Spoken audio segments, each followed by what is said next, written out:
네, 수요일에만 문을 여는 경제 전문 포장마차 상암동 경제포차 시간입니다. 8.15 전날 저녁에 경제포차를 열어줄 요리사 세 분 옆에 나와 계십니다. 2주에 한 번씩 격주로 나오시는 분이죠. 신영증권의 김학균 리서치센터장 모셨습니다. 어서 오세요. 네, 안녕하세요. 네, 오늘 너무 더워서 오시느라 힘드셨죠? 늦을까 봐 뛰어왔습니다. 네, 지금도 굉장히 더워 보이세요. 한숨 돌리시고요. 아, 그리고 평소 몸에 열이 많다고 알려진 고란 기자. 네. 블록체인 미디어 조인대 고란 기자도 나와주셨어요. 어서 오세요. 네, 안녕하세요. 네, 사무실에서 바로 오신 건가요? 네, 오늘은 여유가 있게 온 이유는 네. 지하철에서 내려서 택시를 타기 때문에. 아, 그것도 꿀맛이죠. 잠깐 네, 택시가. 네. 끝으로 이데일리 안승찬 기자 어서 오세요. 네, 안녕하세요. 네. 세 분의 전문가와 함께 경제포차 오늘 방송 들으시면서 의견을 보내주시면 채택된 분들에게 커피 쿠폰 보내드리겠습니다. 휴대폰 샵 8001번이나 MBC 미니로 보내주시면 되는데요. 중요한 건 문자 보내실 때 짧은 건 50원, 긴 건 100원에 정보 이용료가 추가되고요. 반면에 미니는 공짜입니다. 이 시간에 돌아왔어요. 김학균 리서치 센터장님, 네. 숫자로 보는 경제 얘기할 시간인데 네, 오늘 7월 고용 동향이 발표됐죠. 취업자 수가 29만 9천 명. 네, 1월 이후 가장 많은 숫자를 기록했는데 예. 여기까지는 좋았는데 이 내용을 들여다보니까 썩 뭐 좋은 건 아닌가 봐요. 예, 매월 그 취업 동향 발표되는데요. 네네. 고용 동향 사실 내용이 똑같습니다. 자, 똑같습니까? 예, 정부가 일자리를 많이 만들고 네. 또 고령자 일자리 늘고 네. 또 3, 40대 일자리 안 늘고 안 뭐 늘고, 이런 안 것들이 늘고. 뭐 조금 줄고 아, 네. 그러니까 이제 비슷한데 그래서 뭐 고령자 일자리 느는 거에 대해서 뭐 여러 가지 논란이 있지만 제 생각에 이제 베이비 부모들이 은퇴하고 또 제 주변의 선배들을 보더라도 한국 사람들이 자산 축적이 사실 많이 된 것 같지 않아요. 뭐 집 한 채 있으면 다행이지만 네네네. 그렇게 본다 그러면 사실 베이비 부모들이 앞으로 은퇴하고 20년 살아가야 된다 그러면 네. 뭐 정부가 고령자 일자리 만들어주는 걸 너무 폄하할 일은 아닌데 네. 다만 이제 오래 경제 생활을 하고 좀 지속 가능한 일자리가 안 생긴다라고 하는 점은 뭐 분명히 좀 고민스럽고요. 근데 이런 게 한국에서만 나타나는 현상이 아니고 네. 미국처럼 완전 고용에 가까운 실업률인 나라에서도 젊은 층의 일자리 잘 안 늘고 임금 안 올라가고 뭐 이런 것들은 좀 글로벌하게 나타나는 현상이긴 한데 네. 참 많은 노력을 하지만 잘 안 풀리는 예, 뭐 무난한 지적은 네. 뭐 세상이 뭐 4차 산업혁명이나 이렇게 바뀌는데 네. 뭐 교육이나 이런 건 못 쫓아가니까 그에 걸맞는 일자리를 이제 구직자와 구인자의 어떤 그 미스매치로 설명을 많이 하기는 하는데 네. 아무튼 젊은 층의 일자리 문제는 매우 심각한 문제인 거. 또 다른 측면 생각하면 네. 지금 젊은 사람이나 나이 많은 사람이나 오래 일하고자 하는 욕구는 있는데 머릿수는 다릅니다. 베이비 부모가 압도적으로 많고 네. 네. 그렇죠. 지금 노동시장에 들어온 사람 매우 적다 보니까 여러 가지 의사결정들이 좀 그 인구수가 많은 쪽으로 위에서 결정되는. 결정되는 측면들도 저는 음. 있다고 생각합니다. 사실 뭐 정치인들의 정책도 사실 표 계산을 안 할 수는 없는 어떤 정치적인 요인들도 있기 때문에 그런 부작용들이 있을 것 같긴 한데 그나저나 이번 주 금융시장은 어떻습니까? 그 금융시장이 워낙 최근에 들썩거려가지고 주가 뭐 원달러 환율 좀 설명 좀 해주세요. 네, 그래도 어저께 그 트럼프가 일부 품목에 대해서 중국에 대한 관세 부과를 좀 연기한다는 얘기를 하면서 네, 갑작스럽게 또 한국과 아시아가 네. 많이 올랐는데 네. 근데 뭐 워낙 롤러코스터를 타가지고 네. 오늘 오르긴 오랐는데 이게 또 얼마나 갈까 이런 좀 불안 심리도 있는 것 같습니다. 뭐 오늘 원달러 환율 떨어지면서 원화 가치 좀 안정이 됐고 주가도 네. 반등을 했는데 이게 주식시장의 약세장의 특징은 떨어질 땐 많이 떨어지고 반등은 찔끔합니다. 맞아요. 근데 지금 뭐 이제 그동안 떨어진 거 생각하면 네. 오늘 뭐 그렇게 뭐 아주 흡족할 만한 반등은 아니었던 것 같고 네. 뭐 전체적으로 좀 불안한 기조가 이어지고 있다고 봐야 될 것 같습니다. 네. 방금 이 대목에서 옆에서 막 뭐라고 그러신 분들 네. 할 말씀 한 말씀씩 하시죠. 아니 그러니까 네. 이게 주식이 보면 좋은 종목의 경우는 정말 이렇게 오를 좋은 때는 많이 오르고 이렇게 안 좋을 때 좀 덜 떨어지고 해야 되는데 네. 꼭 안 좋은 종목들은 네. 남들 떨어질 때 더 떨어지고 그래서 가슴 오를 아픈 때 조금 대목들이 오르고 그러니까 있군요. 네. 공감이 많이 되네요. 그나저나 트럼프는 갑자기 왜 연기한 거죠, 센터장님? 워낙 뭐 이런저런 얘기들이 많고 네. 근데 저는 이제 중국과 미국이 지금 다투고 있는데 네. 홍콩에 대한 대처나 이런 걸 보면 중국의 리더십이 훨씬 더 좀 경직적이고 트럼프의 지지율을 보면 미국의 주가 지수인 S&P 500 지수랑 똑같습니다. 예, 주가 떨어지면 지지율 떨어지고 하니까 그래서 오히려 선거를 치르고 금융시장의 압박을 받는 좀 트럼프가 네. 조금 더 유연할 수 있는 게 아닌가 이런 생각도 하는데요. 네네. 네, 뭐 지켜봐야죠. 워낙 뭐 뒤집는 일들이 많아가지고요. 시장도 반신반의하는 것 같습니다. 알겠습니다. 지난주 윤지호 센터장님 나오셔서 이 코스닥 주가가 특히 크게 떨어진 거는 바이오주 네. 영향이 크다 이렇게 말씀하셨어요. 코스닥 시장 그리고 바이오 기업 주가는 좀 진정이 되는 편인가요? 어떻습니까? 뭐 그래도 윤 센터장 지난주 나오셨네요. 지난주보다 더 네. 떨어졌습니다. 그렇습니까? 네, 코스닥을 네. 대표했던 한 주식은 좋을 때 17배가 1년 사이에 오르고요. 와, 네. 그게 지금 11분의 1토막이 됐습니다. 아유. 참 롤러코스터도 이런 롤러코스터가 없는데 그러네요. 이 성장주라고 하는 게 좀 그런 어떻게 보면 지나고 나면 덧없는 속성이 있는데요. 네. 이 닷컴 버블 때 아마존이라고 하는 기업이 이제 상장이 돼서 지금 굉장히 큰 거대 기업이 됐죠. 네. 근데 아마존이 그 닷컴 버블의 정점에서 주가가 $106였는데 닷컴 버블 붕괴됐을 때 $5 80센트까지 떨어졌습니다. 그게 그랬어요? 지금 다시 오. 시가총액 1조 달러가 된 거니까 이제 뭐 이 성장주라고 하는 게 시간이 지나고 이 네. 어려움을 이겨낸 기업들은 또 큰 기업이 될 수 있겠지만 기본적으로 이제 믿음의 문제입니다. 네, 뭐 바이오가 될 거다라고 하는 건 사람들의 믿음의 문제이기 때문에 네. 지금 투자자들이 그런 믿음이 좀 깨어졌고 굉장히 엄격한 기준을 가지고 이제 종목들을 네. 선별을 하는 또 그런 바이오주에겐 좀 어려운 시기가 또 온 것 같습니다. 네.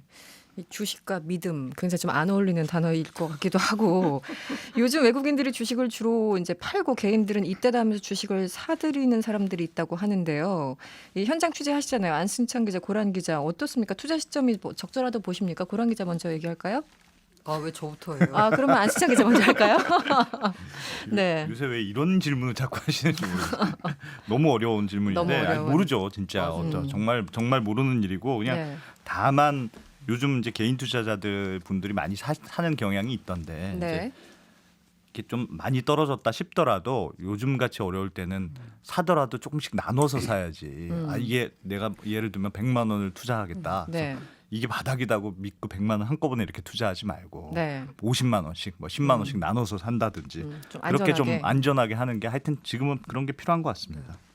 고란 기자는 어때요? 사실 투자는 결과가 입증하는 거라서 네. 맞다 틀리다 말하기가 어려운 영역이잖아요. 그렇죠. 근데 다만 제가 드리고 싶은 말씀은 네. 그런 얘기 많잖아요. 근데 그렇게 생각을 못 하세요. 실제 하신 분들은 현금도 종목이다. 현금도 종목이다. 네. 어. 그런 그 현금을 들고 있다는 걸 네. 내가 투자를 안 하면 투자하신 분들 같은 경우에는 불안해하는 경우가 있어. 빨리 어디가를 투자해야 되는데. 근데 현금도 종목이다. 나는 현금을 산 거다라고 생각하시고 투자에 임하셨으면 합니다. 네. 신동민 님이 문자 주셨는데요. 주식시장 정말 지금 너무 힘듭니다. 뭔가 조치가 필요합니다. 이렇게 생각하시는 분이 많은 것 같아요. 센터장님. 예전에는 주가가 떨어질 때 나름의 증시부양책이 나오고 네. 심지어 노태우 정권 때 한국은행의 발권력을 동원해서 주식시장을 부양한 적이 있었습니다. 근데 이제 지금 뭐 시장의 자율성이나 시장 규모가 너무 커서 네. 참 정책으로 하기도 마땅치 않은 것 같은데 네. 지금 뭐 고란 기자님 하신 말씀 공감이 많이 가네요. 사실 아무것도 안 하는 것도 투자입니다. 꼭 뭘 해야 되나요? 네. 그게 자기의 그렇죠. 의사결정인데 근데 지금 돈 가진 분들이야 네. 사실 뭐 주가가 많이 떨어졌기 때문에 또 나름 또 기회가 오고 있다고 생각하는데 이제 음. 문제는 주식을 들고 있는 분들인데요. 지금 글로벌 금융위기 때 한국 주식이 받았던 그 가치 수준까지 이제 떨어졌습니다. 그래서 제 생각에는 네네. 뭐 이제 또 비자발적인 장기 투자로 이제 가는데요. 뭐 어쩔 수 없죠. 또 나쁜 네. 가격에 안 파는 것도 투자입니다. 제가 이 바닥이라고 그렇죠. 단언하기는 어렵지만 지금 주식 들고 계신 분은 좀 힘드시더라도 좀 버티시라는 좀 버티는, 예, 뭐 많이 공감이 되진 않겠지만 네. 그런 조언을 드리고 싶습니다. 일본 정부가 우리나라를 백색 국가 명단에서 제외시켰고 우리 정부도 거기에 대해서 일종의 맞대응을 했습니다. 이 조치가 일본으로 가는 수출품을 통제하는데 어느 정도 효과가 있을까요? 어떻습니까? 조금 이제 시간을 두고 이제 봐야 될 것 같습니다. 네. 다만 뭐 일본이나 한국이 하는 게 서로 개방도가 높은 개방 국가에게는 서로에게 해가 되는 이제 자해적 행위를 이제 하는 건데 네. 워낙에 이제 나라들 간의 관계가 이렇게 좀 긴장이 되다 보니까 뭐 어쩔 수 없는 측면이 있지만 네. 이게 좀 모두에게 안 좋은 일들이 벌어지고 있는 것 같습니다. 아까 트럼프 얘기를 잠시 했습니다. 이 미국이 그 9월부터 추가로 10% 관세를 부과하겠다 이렇게 얘기를 했었는데 연기를 했죠. 그래서 아까 말씀하신 것처럼 여러 가지 해석들이 네, 나오고 있다고 네. 하는데 센터장님 보시기에는 선거와 어쨌든 밀접하게 관계가 있다고. 아무래도 수밖에. 금융시장을 좀 뭐 보면서 음. 트럼프는 하지 않을까 싶습니다. 뭐 관심이 많잖아요. 금리도 낮춰라. 네. 뭐 그러니까 좀 주가 떨어지는 게 마음 편치 않을 것 같긴 합니다. 일일이 잔소리 다 하고 있어요. 예. 공개적으로 트위터로. 트럼프 대통령이 또 이런 발언을 했습니다. 미국은 세계 무역기구 WTO로부터 나쁜 취급을 받았다. 네. 떠나야 한다면 떠날 것이다. 탈퇴 가능성을 시사한 건지 이것도 무슨 협박인 건지 이거는 어떤 맥락에서 나온 걸까요? 저는 정말 미국이 지금 전 세계가 각자 도생으로 나가잖아요. 힘드니까. 네. 근데 전 미국이 이러는 건 정말 반칙이라고 생각합니다. 왜냐하면 너무 미국은 불안하죠. 기축통화국이거든요. 네네. 기축통화국은 굉장히 여러 가지 이점이 많습니다. 외환위기 같은 거 발생하지 않고요. 필요하면 자기 중앙은에 돈 찍어내면 되는 네. 거고 우리나라와 같은 주변부 통화는 IMF 외환위기 맞을 때 금리 올리고 엄청난 구조조정하면서 문제를 극복했는데 네. 미국은 돈 풀고 해결했습니다. 그건 이제 기축통화국의 특징인데 기축통화국이 되려면은 자기 나라 돈을 나라 밖에서 많이 갖고 있어야 되잖아요. 그렇죠. 그럼 미국 돈을 어떻게 뿌리겠습니까? 남의 나라 물건 받고 내 돈을 줘야 됩니다. 네. 그래서 경상수지 적자라고 하는 거는 기축통화국이 져야 될 음. 당연한 책무고요. 2차 대전 직후에 전 세계가 쑥대밭이 돼서 미국에 물건을 팔 수 있는 나라가 없었습니다. 유라시아 대륙의 구대륙 국가들이 이제 생산실을 파괴가 됐을 때 그때 미국이 뭘 했습니까? 마샬 플랜이라는 걸 통해서 네. 유럽의 달러를 나눠줬죠. 네네. 6.25 직후에 무상원조로 한국의 달러를 나눠줬습니다. 네네. 근데 기축통화국은 이점을 누리는 것만큼 그게 그들의 어떤 그 의무인데 네네. 근데 지금 뭐 보호무역의 세상이 왔다고 하더라도 네. 저는 기축통화국인 미국이 이렇게 하는 거는 반칙이라고 생각합니다. 저는 WTO 이 언급을 해서 물론 이제 트럼프는 그동안 온갖 불만을 다 어떤 기구나 이런 데 쏟아내고는 있습니다만 지금 일본과 우리가 지금 뭐 갈등 관계에서 WTO 가겠다는 거잖아요. 네. 영향을 좀 받지 않을까 걱정하시는 분들도 그러니까요. 있어요. 우리는 네, 이제 패널들. 국제주의고 네. 그 개방이고 이론적으로 우리가 좀 어필할 수 있는 건데 네. 실제적으로 그 기구를 이끌고 있는 미국이 이런 식으로 나온다 그러면은 야 진짜 세상이 우리가 학교에서 배웠던 그 경제학의 상식이 모두 무너진 세상이 되고 네. 그게 뭐 안 좋은 겁니다. 우리나라가 뭐 일본이 때리면 우리도 뭐 하고 이거는 민족주의라고 하는 게 서로 간에 그 상승작용을 일으키는 그런 게 있긴 한데 네. 우리나라는 개방한 나라에서 자유롭게 교육을 하면서 성공적으로 성장한 나라이기 때문에 네. 뭐 한국 입장에서는 이런 환경이 매우 뭐안 좋다고 봐야죠. 알겠습니다.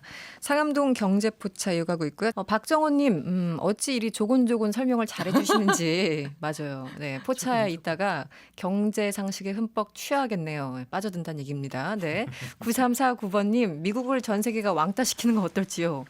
네, 심정적으로는 그렇긴 해요. 네, 저희가 일부에 주식 투자 얘기를 했는데요. 이런 문자 왔어요. 윤태성님이 기자님들 공매도 어떻게 생각하시나요? 저희가 공매도 지난주에 잠시 얘기를 한 것 같아요. 기자님들 대표해서 센터장님께서 한마디 해주시면 어떻습니까? 예, 제가 기자는 아니지만 예, 네. 뭐 공매도가 장기적인 주가에 영향을 못 준다라고 하는 문헌 연구는 너무도 많고 또 공매도를 망한 사람도 많습니다. 네네네. 다만 지금 우리 개인 투자가들이 좀 불쾌함을 느끼는 거는 네.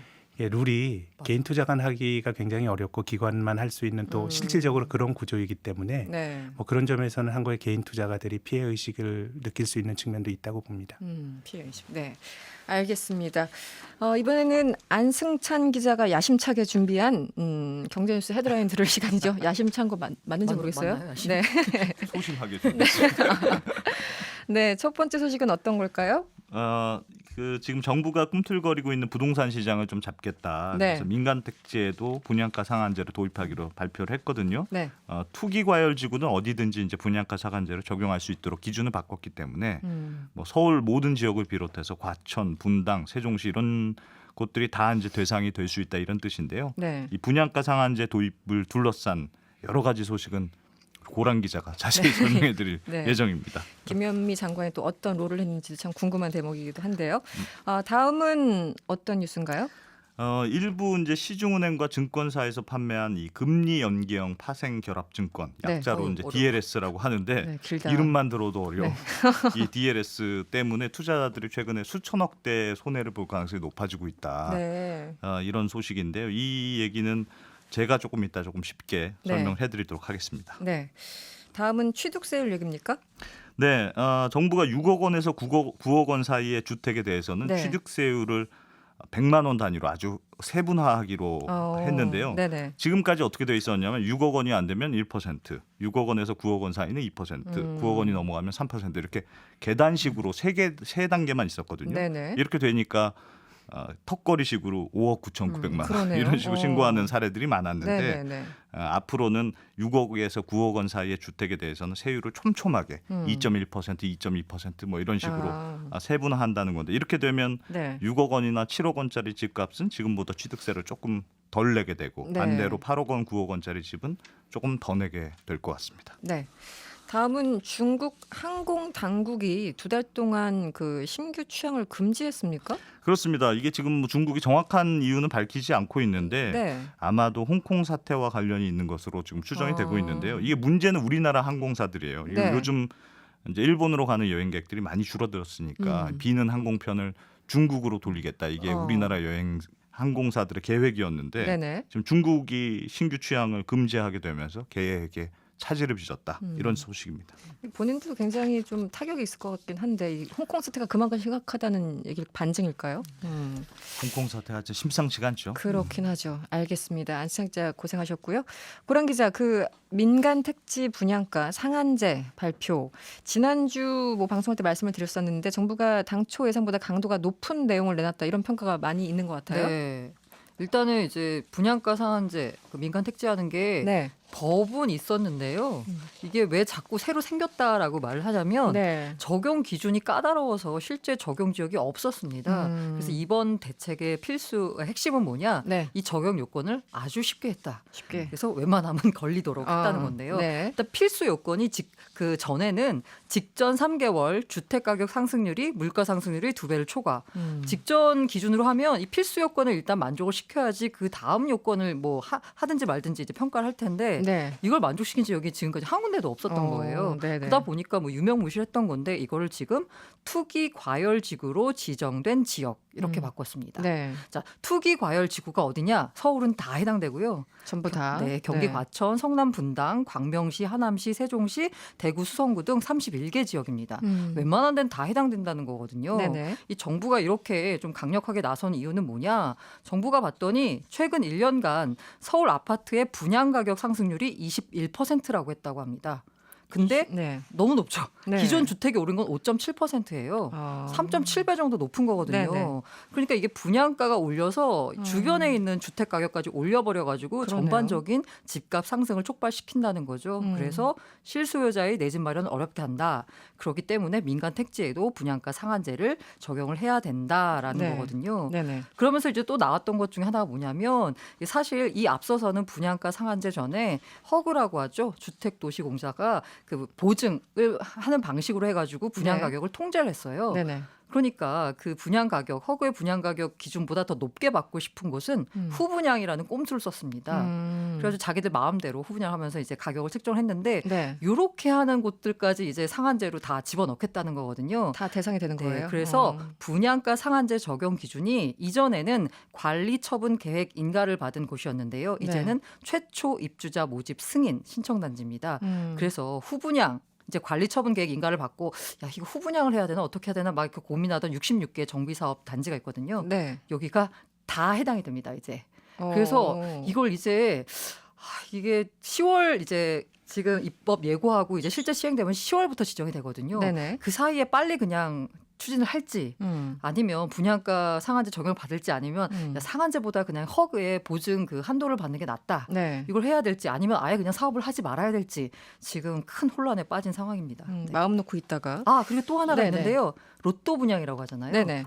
그래서 이거 로또 분양 안 된다 해서요. 전매 제한을 최대 10년까지 10년. 10년 동안 살아야지 네. 이제 차익을 누릴 수 있습니다. 그렇군요. 이미 낡은 아파트를 철거하고 재건축 혹은 재개발 사업을 하고 있는 지역 여기서는 뭐 반발이 당연히 있을 것 뭐 같은데요. 엄청나죠. 네네. 이런 말들 참 잘 붙이는 것 같은데요. 어떤 거죠? 단군 일의 최대 정비 사업. 단군은 왜 이렇게 자주 등장하는지. 네. 이게 둔촌 주공인데 네. 여기가 만약에 하게 되면 한 12,000가구 정도가 생긴다고 해요. 일반 분양 불안도 한 5,000 가구 되니까 네. 여기서는 이제 저울질을 하고 있었죠. 여기서는 한 평당 한 3,500 정도 받고 싶은데 허브에서는 2,600까지밖에 안 해준다는 거예요. 분양 네, 보증을. 차이가 많이 나네요. 그러니까 야 11월쯤에 한번 후분양 하자라고 했었는데 네. 여기도 대상입니다.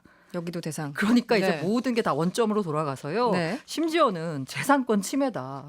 헌법 소원하자 네. 막 나오고 있는데요. 사실 이거 법리 검토 이미 마쳤고요. 정부에서. 네. 그 지난해 생각해 보시면 초과이익 환수제 헌법 소원 있잖아요. 네네. 그거 각하됐습니다. 그리고 각하됐습니까? 네, 네. 국토부 입장은 뭐냐면 관리처분 계획 속에 예정된 분양 가격이 나와 있긴 하지만 네. 이건 예정 가격이다. 법률적으로도 확정된 재산권으로 보기엔 무리가 있다. 기대이익 차원에서 이해해야 되기 때문에 네. 이거는 헌법소원 대상이 아니라는 거고요. 재산권 침해 논리가 성립되지 않는다는 거고 국민의 주거 안정이라는 공익이 조합원의 기대이익보다 크다. 크다. 네, 강경합니다. 그러네요. 법리 검토 뭐 안 하고 발표했을 리 없는데 7946번님 네. 분양가 상한제가 과연 부동산 투기를 막을 수 있을지 의문입니다. 정부가 뭐 발표할 때마다 늘 드는 이번엔 막을 수 있을까, 저번엔 네. 막을 수 있을까 이런 건데 네.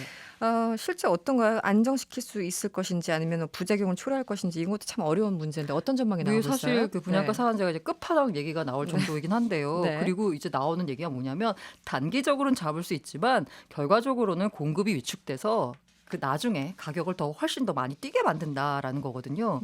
그런데 이제 정부의 입장은 뭐냐면 네. 2007년부터 이제 상한제 예고하고 8년부터 시행을 했잖아요. 네. 그때는 전국이 대상이었습니다. 네. 그런데 이번에는 시장 과열 지역만 핀셋으로 적용하는 거고요.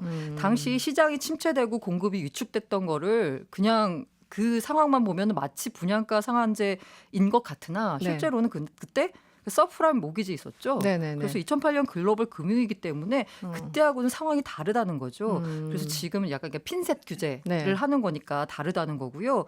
그다음에 뭐 풍선 효과라고 해서 신축으로 일부 수요가 이전된다. 네. 그래서 요 신축 주변에 있는 신축 아파트 가격이 오히려 더 많이 오를 거다라는 부분에 대해서는 가능성이 있긴 하지만 네. 주변 단지 가격이 오르는 거는 정부가 자금 조달 계획서 등을 통해서 철저히 살피겠다라는 네.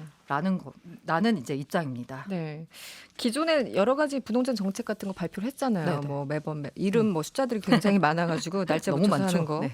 그런 이게 것들은 네. 반발을 또 많이 하는 게 네. 이게 기준은 바꿨는데 아직 정하진 않았잖아요. 맞아요. 위원회에서 앞으로 정할 수 있다. 맞아요. 이렇게 돼 있으니까 확정할 수 있다. 더 반발을 하는 거예요. 반발을 하면 혹시 우리 동네는 지정하지 않지 맞아요, 않을까. 맞아요. 그게 이제 바로 문제인데 아까 제가 말한 게 필수 요건이에요. 네네네. 그럼 실제로 지정을 하느냐 마냐는 그 다시 정해야 되거든요. 검토 근데 중. 네. 요 부분에 대해서 이게 이제 국토부가 오전에 발표를 했거든요. 네. 그런데 이제 홍남기 경제부총리가 네. 그날 이제 오후에 어디 딴 데 가서 이렇게 기자들이 물어보니까 한마디 했는데 분양가 상한제가 나름의 단점도 있다. 네. 오늘 발표는 적용 요건 완화 절차에 돌입하겠다는 1단계 조치다. 네. 관계부처 간 별도 판단이 필요하다라고 말하니까 같은 이게 날. 그러니까 약간 이제 네. 또 언론에서 야 이거 뭔가 둘이 정부에서 생각이- 둘이 생각이 불협화음이 다르구나. 있다. 이견 있는 거 아니냐? 이견 있다라고 했더니 오늘 뭐라고 했냐면요. 네. 분양가 상한제에 대해 부처 간 조율이 됐다. 이견 없다. 네. 불협화음이 있었다는 일부 보도를 전면 부인했는데요. 음. 이렇게 말을 하고 나니까 시장에서는 부총리보다 장관의 힘이 더 세구나. 네. 이런 말이 나오고 그래서 있습니다. 요즘 자주 정치권에서 김현미 장관 어디 가시냐 뭐 이런 얘기들 많이 나오는데 김학균 센터장님은 어떻게 보세요? 저는 분양가 상한제는 주택의 가격인데요. 네. 전 가격보다 주택은 양이 중요하다고 생각합니다. 공급을 늘려야 되는데 우리나라가 부동산 가격이 이례적으로 안정적이었던 시기가 분당 일산 들어왔던 200만 호 주택 건설이었거든요. 네.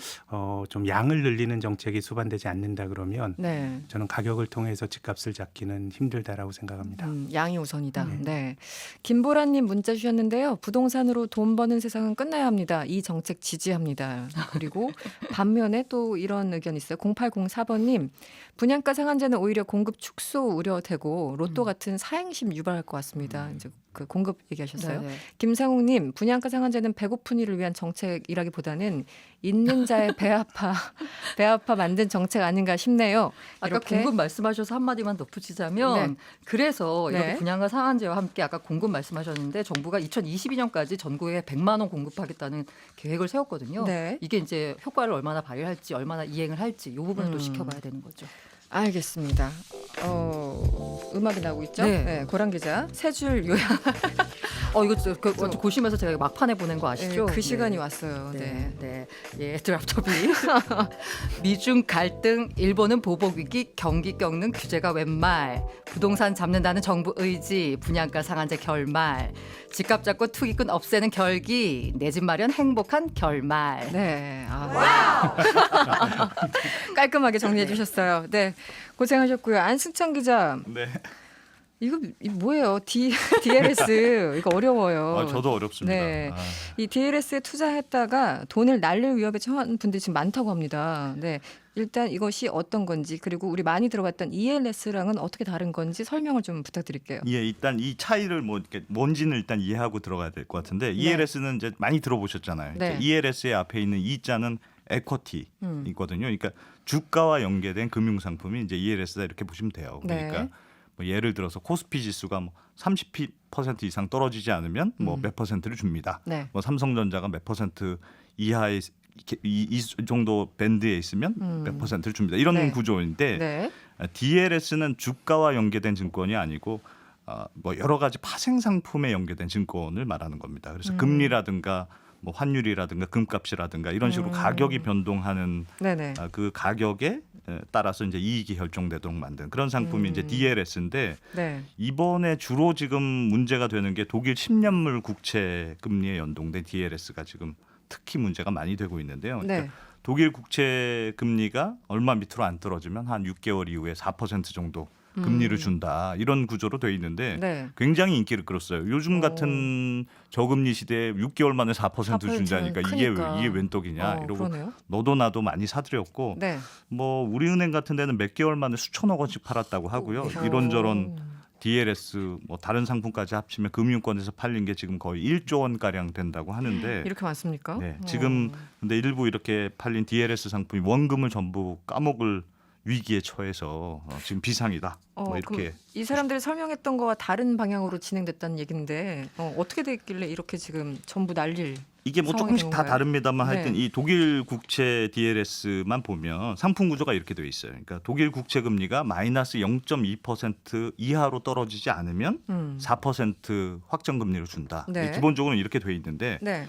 근데 문제가 마이너스 0.2% 밑으로 조금만 떨어져도 원금이 이게 훅훅 빠지는 이런 구조로 되어 있거든요. 0.1% 포인트가 더 밑으로 갈 때마다 20%씩 원금이 까지게 되어 있습니다. 이거 그래서 너무 심한데요? 지금 근데 독일 10년 만기 국채 수익률이 마이너스 0.6%까지 내려갔거든요. 그래서 지금 수준에서는 원금의 한 80%까지 날아간 그러네요. 셈이고 이게 마이너스 0.7%까지 떨어졌다 그러면 투자금을 거의 거의 전부 까먹는 셈이 되는 거니까 네. 이게 지금 독일 국채 DLS에 투자하신 분들은 뭐 밤에 잠이 잘 안 오실 것 같은데 그러네요. 근데 금융사들이 그 마이너스 0.2 이하로 떨어지지 않을 거라고 얘기를 해서 이렇게 투자하신 건 주로 아닐까요? 그렇게 네. 저도 뭐 듣지는 않았습니다만 주로 그렇게 팔았겠죠. 왜냐하면 네. 아예 근거가 없는 건 아니에요. 그러니까 역사적으로 한 번도 그 밑으로 간 적은 없었거든요. 아, 그래요? 그러니까 또 생각해 보면 국채가 마이너스 수익률이라는 게 굉장히 좀 희한한 일이거든요. 네, 생각해 보면 내 돈을 독일 국가에 빌려주고 그 10년 후에 돈을 받는데 마이너스 수익률이라는 건 내가 이자를 받는 게 아니고 이제 돈을 오히려 내고 네네네. 맡기는 거잖아요. 그러니까 독일 정부가 왜 나한테 귀찮게 돈을 맡기느냐, 벌금으로 보관료 내라, 네. 뭐 이렇게 한다는 뜻인 게 굉장히 어색한 조합입니다.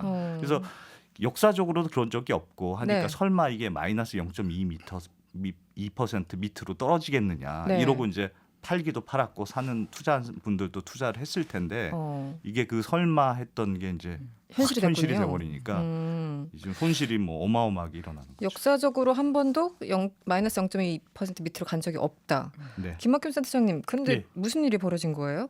왜 이렇게 떨어진 거죠? 예, 사실 참 내가 돈을 빌려주는데 네. 이자를 받는 게 아니라 웃돈을 주고 주면서. 빌리는 거니까 음. 개인 투자가들이 마이너스 금리를 사지는 않습니다. 네, 네. 누가 그렇게 하겠습니까? 이제 근데 채권을 사야 될 기관 투자가들이 있습니다. 네. 이제 금융자산이 주식 채권이 있다 그러면 채권의 규모가 훨씬 크기 때문에 이제 채권을 이제 편입을 해야 될 사람들이 있으니 뭐 어쩔 수 없이 이제 기관 투자가들이 마이너스 금리에서 사는데 그럼 기관 투자가들은 왜 마이너스 금리에 사냐면 네. 이런 걸 조장하는 게 전부 중앙은행입니다.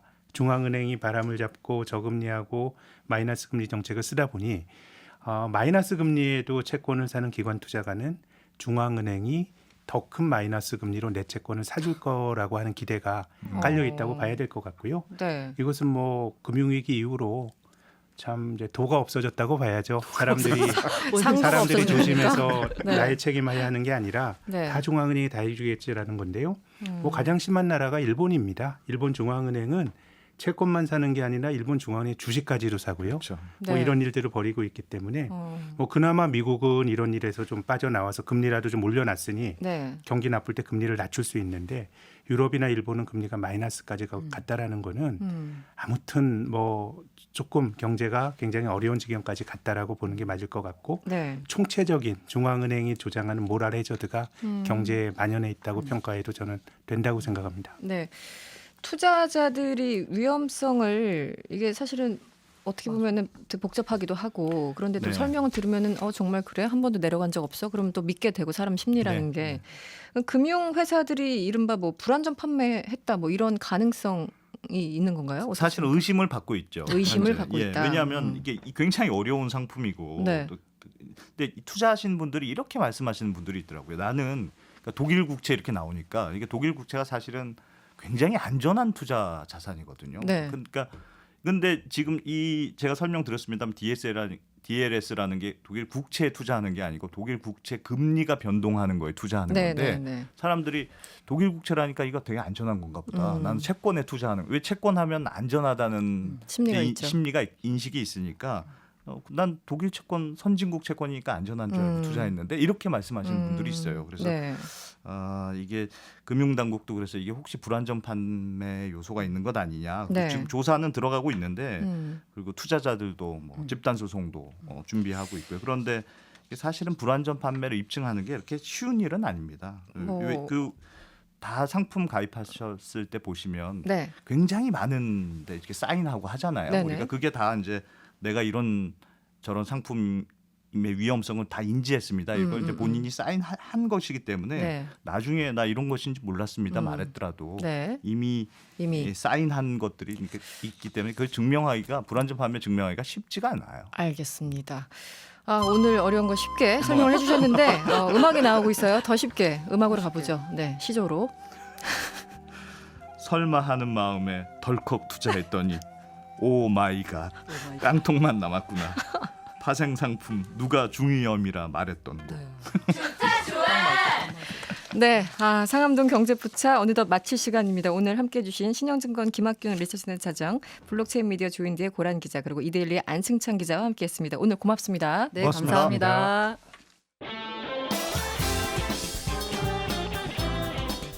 여러분의 퇴근길을 꽉 채워드립니다. 평일 저녁 6시 5분 이승원의 세계는 그리고 우리는